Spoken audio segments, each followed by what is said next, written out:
Hey everyone, this is Freddy from Remodeling. Let me just share something quick and fast with you guys. If you guys are looking for the right company to work in your historical district, let me just give you some quick tips and what is important to have in consideration. I'm pretty sure you're asking about what's possible, what's not.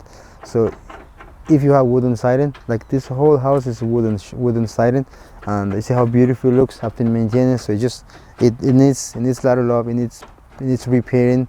It needs good primer. It needs repairing. I'm sorry, I said that 2 times. I'm sorry. And then at the end, you have a beautiful home like this. Also, it's important to know that roofs, picking up the right material is important. So at the end, when everything gets together, it's important that everything ties up together and really goes according to what you have on the area, the vision, and what you hope in the house is going to look like. So also it's important to really have attention to details and planning. Like I really have a solid plan. What's the first stage? What's the second stage? And the timelines. All those things are very important. In this case, if you see the gutter on the walls, they are matching with the walls, and the top part is matching with the trim. That's important because that way you can tell the detail is well taken care.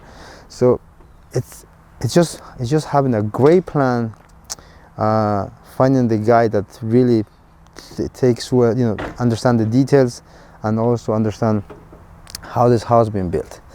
Just to give a overview about our company, we did work in about 6 houses in this block, so we can understand how the house been built, the structure of the house, the thickness of the base of the beams inside. So very much done it for so many years on this area, we have full understanding. So I think for you, if you're looking for the right guy to do that type of to do your home, I think it's important to have those things in consideration.